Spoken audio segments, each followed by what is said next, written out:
Congo France.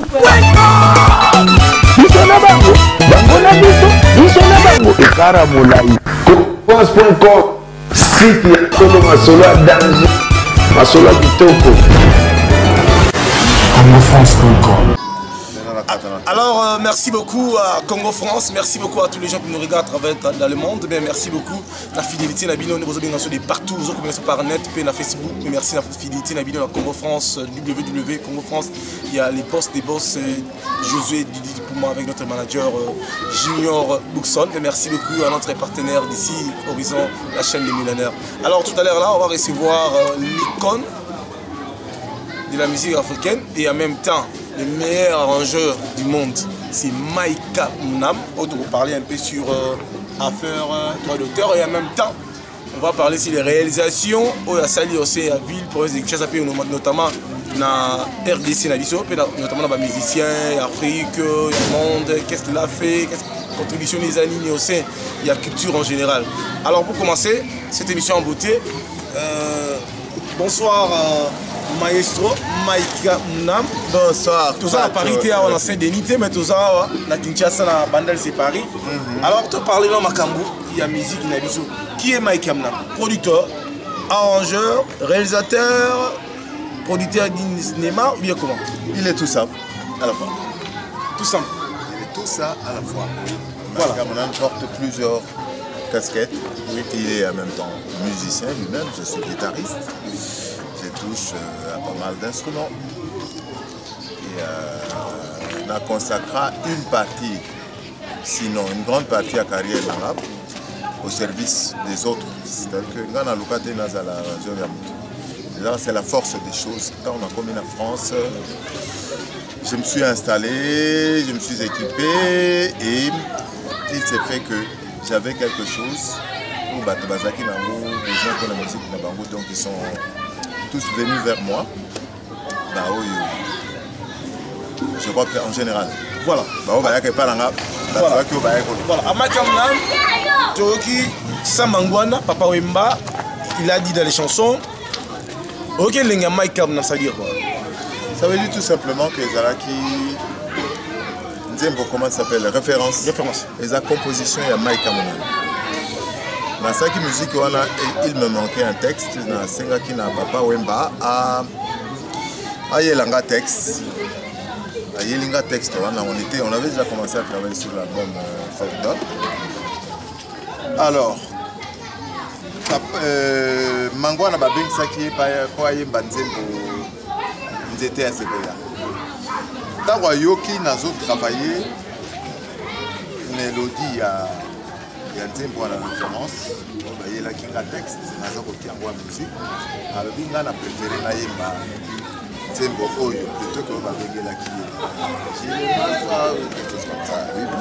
Donc finalement, c'est comme ça qu'on a fait ce duo. Il y a Papa Wemba Nassam Mangwana auquel Ngana qui est associé en tant que compositeur et aussi réalisateur. Alors Maestro, parlez-nous d'abord, est-ce que c'était facile quand on communise un artiste pour aller dans le studio?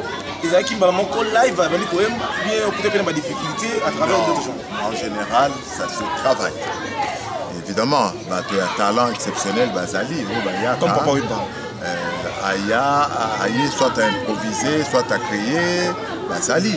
Mais ce n'est pas donné à tout le monde. Et pour être plus professionnel, il faut préparer.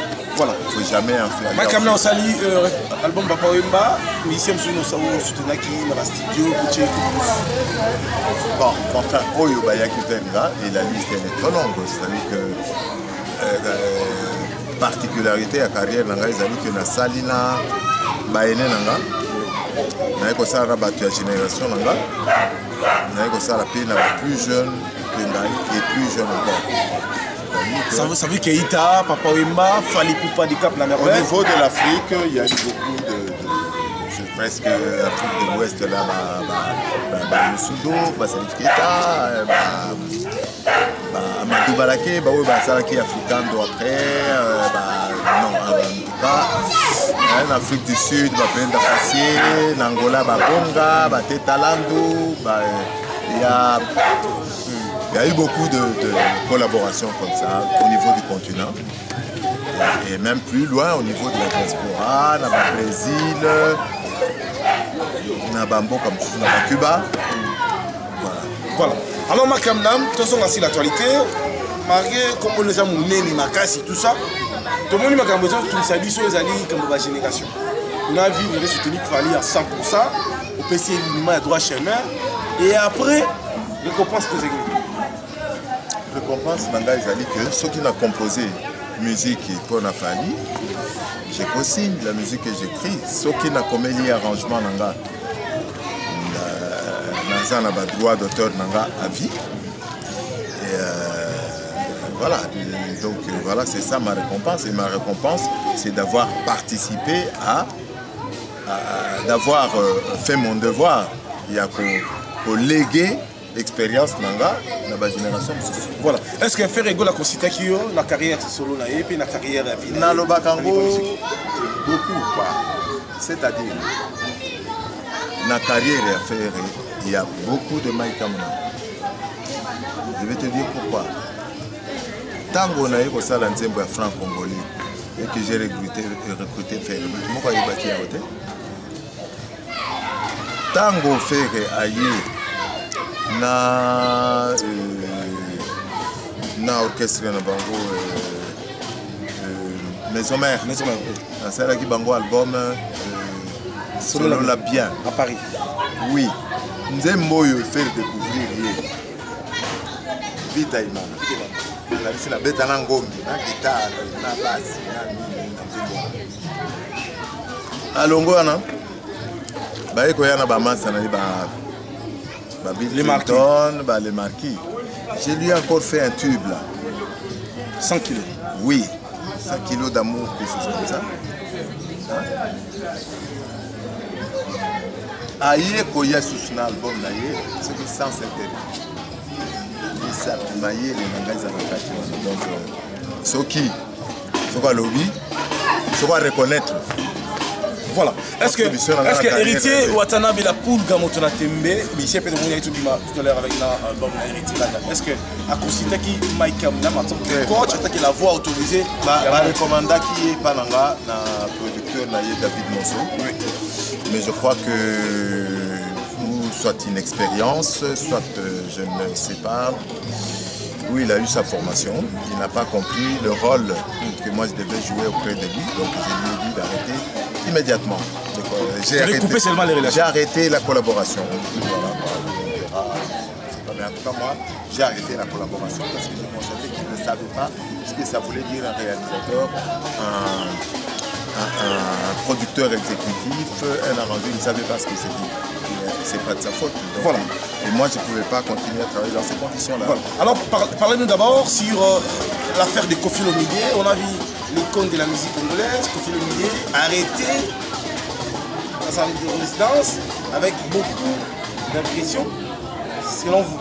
Nazaraki a été donc je n'ai pas assisté à tout ça. Penalanda qui est en gros dedans, j'étais à Paris. Penalanda qui en gros, c'était vraiment actualité. Il y a ma cassine. Mais je crois que nous sommes aussi mis dans ma campagne de justice, c'est ce que justice, les autres salams.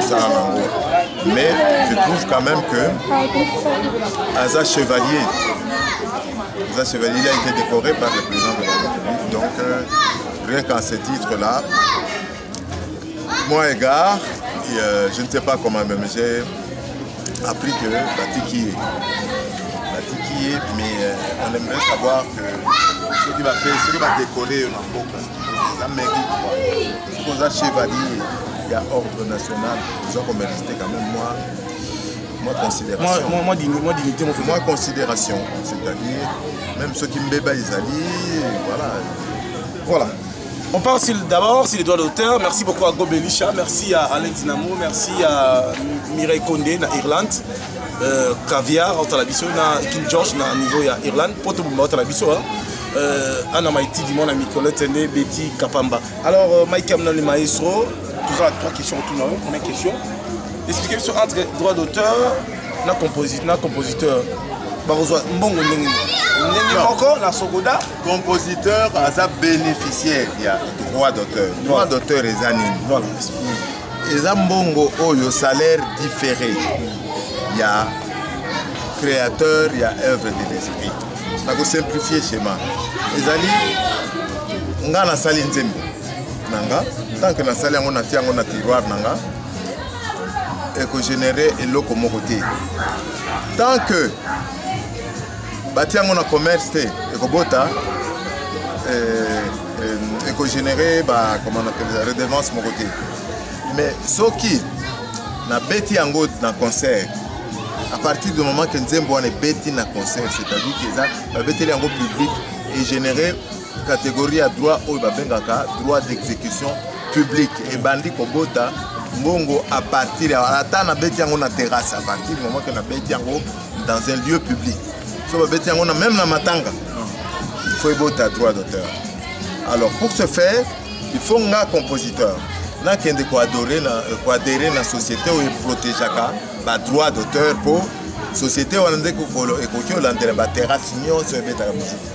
Ba hôtel nyonso, ba bar nyonso, ba boîte de nuit, ba ni yem to ko aza ba répertoire bango de sorte que musique yo ba betaka ezali ça appartient à un répertoire protégé pour société wana collecter ba droit.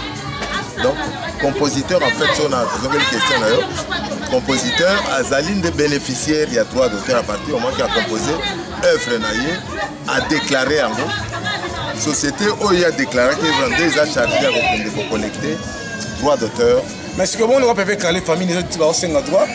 On peut des chansons, parce que sur le cas, on peut réussir dans sa bande. Non, ce n'est pas parce que ce n'est pas parce que aux âmes musiciens, aux âmes chanteurs, que aux âmes droit, il y a que toucher droit d'auteur. Ce n'est pas parce que mobile d'ailleurs Koufi que Malamoro comme une veuve, il faut y aller dans ce côté non, il faut mobile d'ailleurs atika ba œuvre, ba œuvre oyo ya zalaki soit attention. Ce qu'on qui interprète, bango wana ba touchaka droit voisin. Ba interprète nyonso, même moto betaka ngombi. Oh. Parlez, j'ai compris les choses sont en direct. Ah. Nous sommes en direct. Ouais, nous sommes en direct. C'est Bandal, c'est Paris. C'est Paris, c'est pas encore. Eh oui, je disais ba interprète, même moto betaka ngongi. Ce qu'on a bêti en enregistrement et qui a enregistré dans la société, le quoi Sokoda ou n'importe quelle société de droit d'auteur, a bénéficiaire, il y a droit voisin. Bateau va jouer à sketch. Même ceux qui aiment comment qui pièce ou anaté. Bangom tu as bénéficié d'un droit voisin. Mais mon colo pièce ou comment qui yango, il aime toucher droit d'auteur. Ça se passe un peu. Voilà. Mais si vous enregistrez dans sa bande, bien dans sa scène, tu n'as pas le droit encore de toucher ici. Non. C'est-à-dire, ceux qui ont adhéré à sa SACEM, à sa BAM, à Suizac, à Jarzac, la société Zaming dans le monde. À partir du moment que au PSI, le territoire sur le SACEM, monde entier, c'est-à-dire, kokende na SACEM ko toucher mbongo na yo ya awa soki yoza congolais et loko moko échappaka na artiste na biso mingi yoza congolais o composer nzembo o ya biso ya lingala betaka awa betaka tous les jours na bangana na ba terrasse mais yo oweli ki fier ya ki SACEM OK ba komi yo na SACEM ça veut dire quoi soki nzembo na ko tisi $100 wana soki Sokoda percevoir ngo a longoli na 30%. Donc $30 et que il y a frais de gestion, il y a Sokoda. Atindi na SACEM soit na Sabam les 70% etikali ya yo. Tango ko koma kuna SACEM na frais de gestion aller 30 encore. Donc etikali na 40%.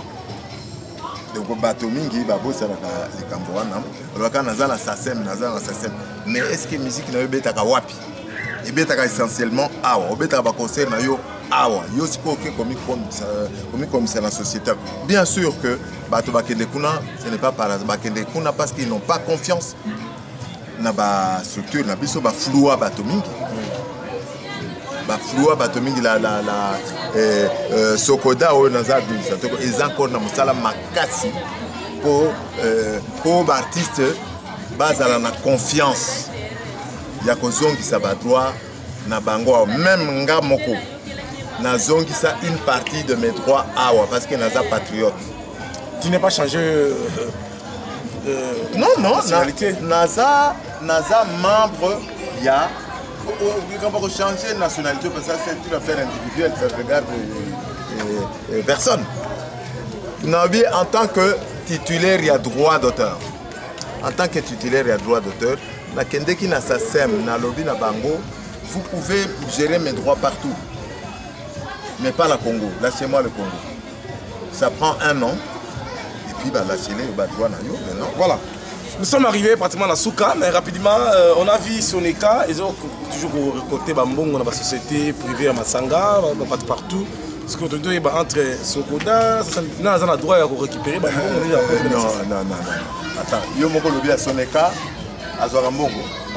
Mais après ça rango nanan, parce que yo kaki mokolo nini. Parce que Soneka ba lobi bango bazana répertoire. OK, bazana répertoire. Ya bango to ya ba artiste ka ba biso. Bakobota na Franco. Bakobota papa wemba msusu Franco msusu bakobota bozi msusu bakobota to ezaka biso yo ba artiste ya tozo constituer nini e catalogue ya Congo. Mokolo nini yebisanga mokolo nini parce que bato wana il faut ba ke debolo. Mokolo nini ba récolter mbongo parce que zambongo na biso. Bango va récolter parce que Baza Soneka. Et ça fait combien d'années que Soneka est koufa? Bengisa nani na ba Colombongo avec Zouata 20 centimes. Ce sont des voleurs, ce sont des gens qui doivent aller en prison. Tant que Bazo a courage à côté les man, ya kokende na société le quoi yé société bralimango. À côté awa na Congo, droit d'auteur est géré en monopole. La seule société qui a le monopole de gérer le droit d'auteur c'est la Sokoda. La Soneka a été dissoute, elle est bien morte de sa belle mort. Parce que Soneka va créer qui en gros on a 30 ans.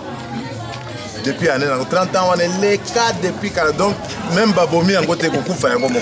Alors merci beaucoup. Merci beaucoup la maestro. Après si vous avez les mots de Sanga qui en gros. Tu continues toujours comme ça la émission d'émission pas la porte pas là-haut. Après l'excès ça va se rendre là-haut. Na éviter famille, na famille na bande de juste artiste. La bazawa mais bande comme ça batikali losako. Et puis na lobby les Cambodgiens touchent à Anga Mingi. C'est la violence faite aux artistes musiciens congolais dans l'indifférence de tout le monde. Violence ou en abazo ça l'artiste musicien congolais. Ça équivaut ce qu'on fait à nos frères à Goma ou à Beni. Bah tous ces musiciens congolais bah zappé bah citoyens libre il y a pas droit na bango.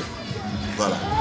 Bazan la liberté il y a exercer métier na bango partout. On ne comprend pas qu'on fasse violence na ba artiste congolais dans l'indifférence de tout le monde. Action mon côté entreprise. Merci beaucoup à Christelle Mac d'Afrique du Sud. Merci à Chanel Amber en direct d'Ottawa. Merci à Gianni Mungu. Merci à Tati Lopez na Irlande. Merci beaucoup à Brigade spéciale staff pas toujours ici. Na niveau à Londres, Aminette à la Cissé, la Sénégalaise, Papi qui est le pouvoir. Merci beaucoup. Et merci beaucoup à son excellence le Bouddha de tout le gouverneur.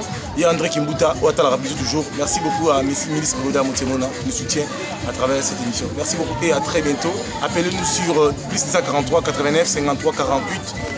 057, ça c'est notre numéro de WhatsApp. Et merci beaucoup à Kiro aux États-Unis. Et merci à Apocalypse Bella, Pito Lukaya. Merci à Anna Maïti, mon ami Colette Ndé, Betty Kapamba. Merci à Sandra Kazali. Merci beaucoup et à très bientôt.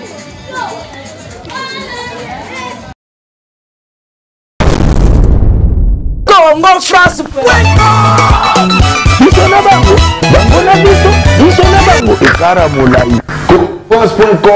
Site ya Kolo Masolo ya danger, Masolo ya kitoko. Congo France.com